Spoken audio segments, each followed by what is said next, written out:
Sveiki! Kaip matote, šiandien aš esu savo namuose ir ruošiuosi eiti vakarieniauti. Na ir kadangi už lango beveik pavasaris, o mano namus puošia šios nuostabios gėlės, ši pavasariška aplinka mane nuteikė tokiam rožinių spalvų makiažui, kurį ką tik jums ir nufilmavau. Taigi, jeigu jums įdomu išmokti pasidaryti štai tokį makiažą, žiūrėk šį filmuką toliau. Makiažo pagrindą skirstau į visą veido odą. Tiesiog ant vokų ir ant paakių skirstau šiek tiek plonesnių sluoksnių, dėl to, kad ten tepsime kitus produktus, maskuoklį, šešėlių pagrindą, tai kad nebūtų čia per daug kreminių produktų. Akių zoną šiek tiek praleiskite arba tiesiog tepkite plonesnių sluoksnių. Nepamirškite ir pasmakrės, kad jokių būdų skirtingose apšvietimuose nesiskirtų kaklo ir veido atspalvis.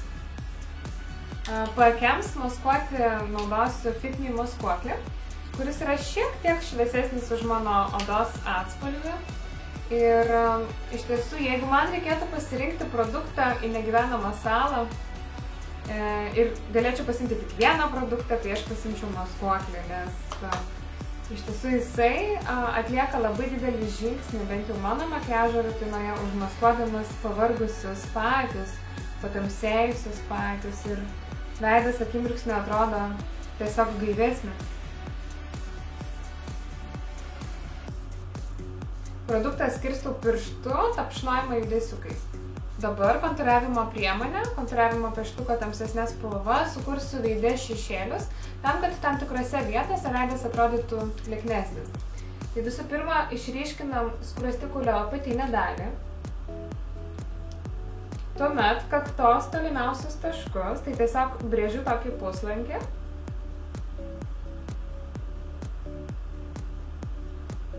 Na ir galiausiai šiek tiek optiškai susiaurinu nosytę, nubrėždama dvi lygiagrečias linijas. Taip pat galima paliesti ir galiuką, jeigu norite šiek tiek ją optiškai sutrumpinti. Dabar, kadangi ši priemonė yra labai kreminė ir švelni, aš ją lengvai išsklaidau pirštais, per daug nespausdama odos, o tiesiog lengvai glostydama.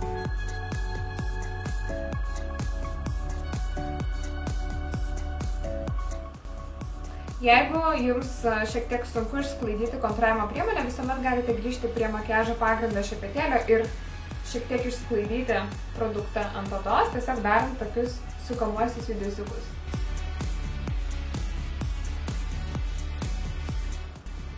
Prieš fiksuojant veidą su sausa pudra, aš panaudosiu paskutinį kreminį produktą odai, tai yra straubing pieštukas, kuris sukurs straubingo efektą, o straubingo efektas tai yra būtent highlighteris, tai yra blizgėjimas, kuris suteikia odai labai gražų švytėjimą.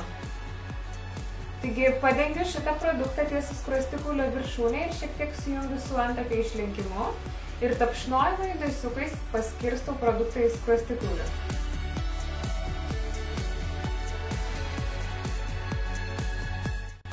Na, o fiksavimas yra reikalingas tam, kad makiažas laikytųsi ir nesudegti mimikos raukšleles, kad makiažas išliktų matinis visą dieną.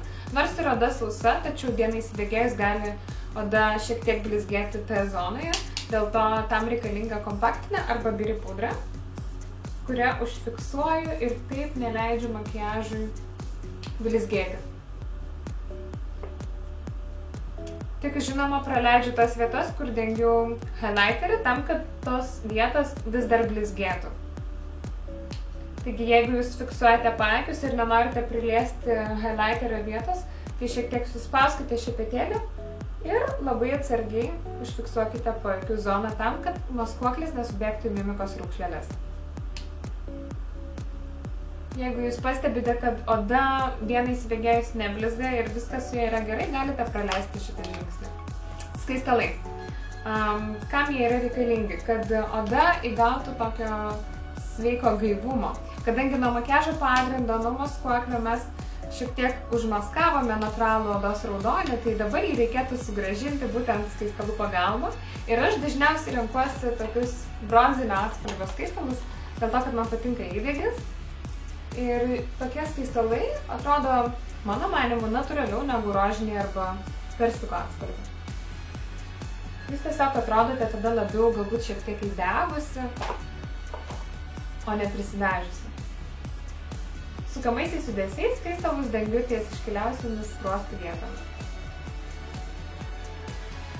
Dabar laikas paryškinti antakius. Mano antakiai yra pakankamai ryškus, tačiau aš juos norėčiau šiek tiek prailginti ir pastorinti. Tai tam aš panaudosiu Maybelline antakių šešėlių paletę. Ir jis susidaro iš vaško, šešėlių ir highlighterio, kuris yra skirtas pašviesinti antakio kauliuką ties išlenkimu. Pradėsiu nuo vaško ir tam reikia turėti kreivai kirptą šepetėlį. Tiesiog tokios formos šepetėliu bus patogiausia paskirstyti produktą į odą. Taigi šiek tiek paimu spalvoto vaško ir sukuriu lipnią tekstūrą ties antakio formą, brėždama antakio kontūrus. Vaškas sukurs lipnią tekstūrą, prie kurios vėliau prilips šešėlis ir taip šešėlis išsilaikys ilgiau ir atrodys ryškiau. Dabar naudodama šešėlį paryškinu antakio išlenkimą ir labiausiai išryškinu būtent išlenkimą ir galiuką, o priekį palieku šviesesnį tam, kad antakiai neatrodytų pikti, tiksliau žvilgsnis neatrodytų piktas.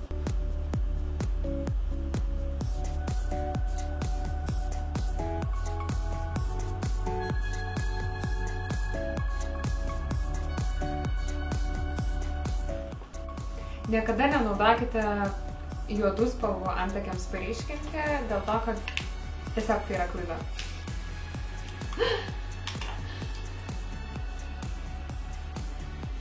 Dabar naudodama antakių šešėlių paletės highlighterio spalvą ir plokščią šepetėlį, pakankamai gausiai paimu spalvos ir pašviesinu antakio išlenkimą ir vidinius akių kampučius.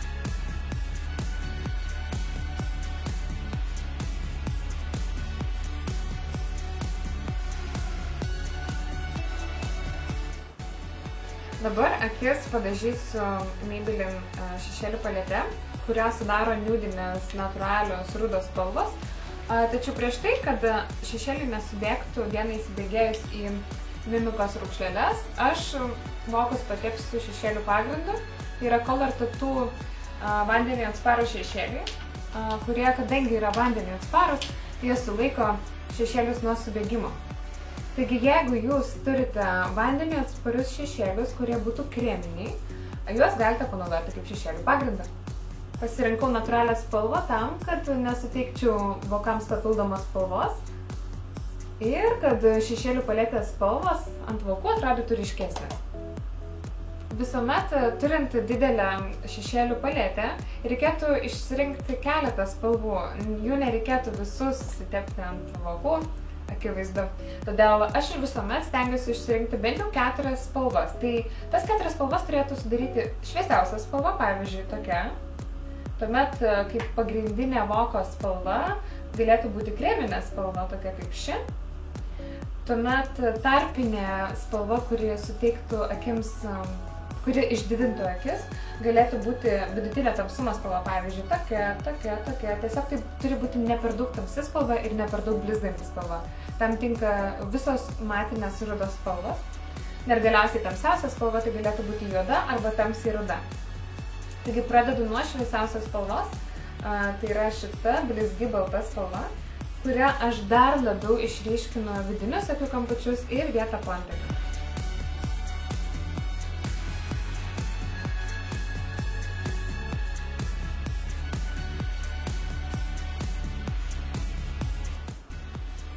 Tuomet savo pagrindinę voko spalvą, tai yra šita šilta kreminė spalva, padengiu visą judantį voką. Judantis vokas reiškia ta vieta, kuri gaubia visą akies obuolį.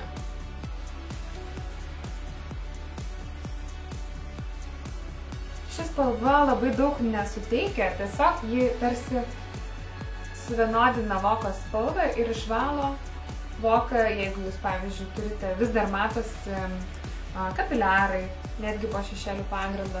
Tokia spalva labai gražiai juos užmaskuoja ir sulygina voko spalvą. Taip pat ją galite šiek tiek padengti ir apatinę blakstienų liniją. Dabar naudodama sklaidymo šepetėlį pasirenku vidutinio tamsumo rudą spalvą. Aš pasirinksiu šiek tiek blizgią spalvą, tačiau ne per daug blizgančią. Tai yra šita spalva. Ir išdidinsiu savo akies formą. Tiesiog pridėkite savo sklaidymo šepetėlį ties išorinę akies dalimi, būtent per išlenkimą. Tai yra akies arka, akidubė, kitaip vadinama. Šiek tiek paspalvinkite šešėlį štai taip pirmyn atgal. Ir natūraliai nuo šepetėlio formos šiek tiek nusitęsia šešėlis link blakstienų, kas yra gerai. Taigi sukūrusi tokią formą, iš karto sklaidau šiek tiek šešėlį į išorę ir labai nenuleidžiu šešėlio į apačią tam, kad akys neatrodytų liūdnos. Na, o link priekio tiesiog sklaidau tai, kas lieka ant šepetėlio po šito žingsnio, neimdama daugiau priemonės, tam, kad nepatamsinčiau per daug akies vidinių dalių. Kodėl mes dažome išorinę akį tamsiau, o vidinę šviesiau? Tam, kad akys atitoltų viena nuo kitos. Ir būtent tokiu būdu jos išdidėtų.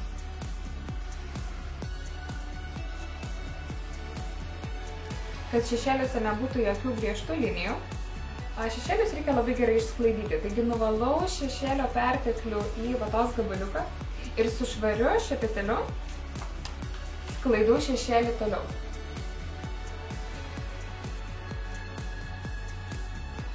Pavyzdžiui, aš noriu išsklaidyti šitą griežtą liniją, kad ji būtų minkštesnė. Tai, kad tiesiog tas sklaidimas man būtų greitesnis ir lengvesnis, aš šepetėlį pamirkau į prieš tai naudojamą spalvą, tai yra pagrindinė voko spalva, kuri padės man išsklaidyti tamsią šešėlio spalvą. Ir dabar sklaidau tiesiog ties šešėlio užsibaigimo riba. Taip šešėlis tiesiog lengviau pereina į odos atspalvį.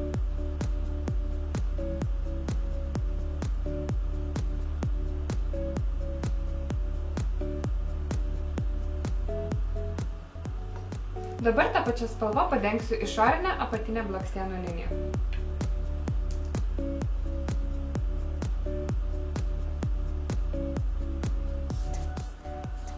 Jeigu šiek tiek nubyra šešėlį ant skruosto, visuomet jūs galite išgelbėti save naudojant vėduoklės tipo šepetėlį, kuris labai lengvai nuvalo nubyrėjusius šešėlius.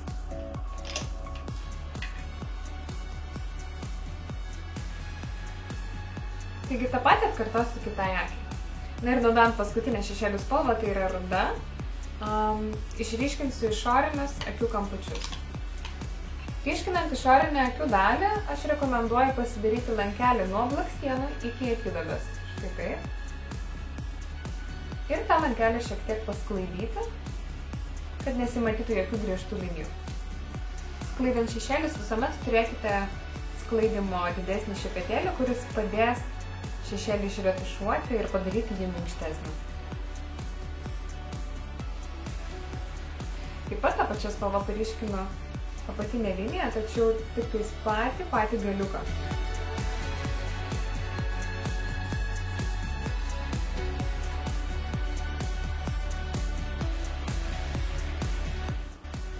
Jeigu nemokate naudotis tokiu eyelineriu,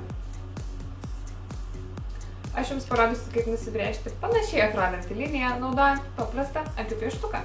Šį kartą naudoju tiesiog automatinį akių juodą pieštuką ir juo nusibrėžiu liniją palei blakstienas. Linija neturi būti tobulai lygi, nes mes ją išlyginsime naudojant kreivai kirptą akių šepetėlį. Kaip matote, jinai yra šiek tiek kreiva, bet nieko baisaus. Visą tai išlygins plonas, kreivai kirptas akių šepetėlis. Taigi šiuo šepetėliu, kol dar neuždžiuvo pieštukas, taigi reikėtų dirbti greitai. Brėžkite tokius plonus brūkšnelius, kurie po truputį išlygins jūsų akių pravedimą ir padarys jį tolygesnį.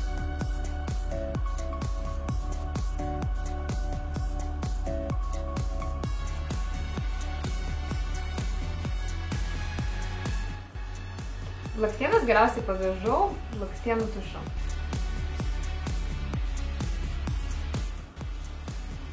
kadangi artėja pavasaris ir man pavasaris kažkodėl asocijuojasi su rožinėmis spalvomis, šį kartą šiam filmukui pasirinkau rožinius lūpų dažus.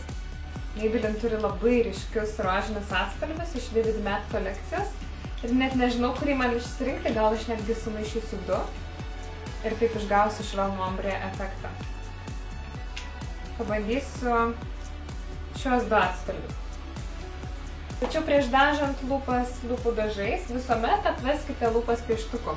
Aš naudoju Velvet Beige 630 pieštuką, kuriuo sukursiu lūpoms formą, tiksliau ją išryškinsiu ir taip šis pieštukas neleis vėliau tepamiems lūpdažiams tiesiog išbėgti iš lūpų linijos.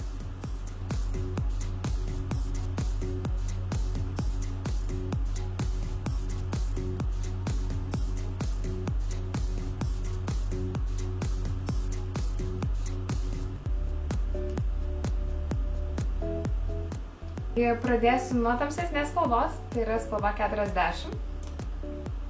Ir šią spalvą dažysiu lūpas, bet akcentuosiu lūpų išorinę dalį, o centrą paliksiu šviesesnei spalvai.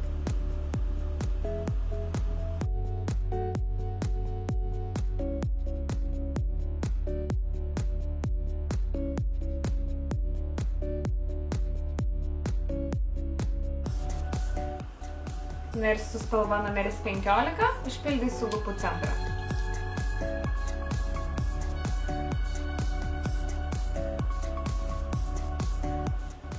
Tamsesnė spalva šiek tiek sukontūravo lūpas, o šviesesnė išryškino rožinį lūpų atspalvį ir optiškai šiek tiek paputlina lūpas. Tas efektas nėra toks akivaizdus, jeigu norite dar didesnio to šešėliavimo lūpų, jūs galite dar šviesesnį lūpdažį pasitepti ties centru ir, pavyzdžiui, vietoj numeris 15 naudoti numeris 20, kuris yra šiek tiek šviesesnis. Pabandom. Šiek tiek nuvalau lūpų centrą ir užpildau šviesesnę spalvą.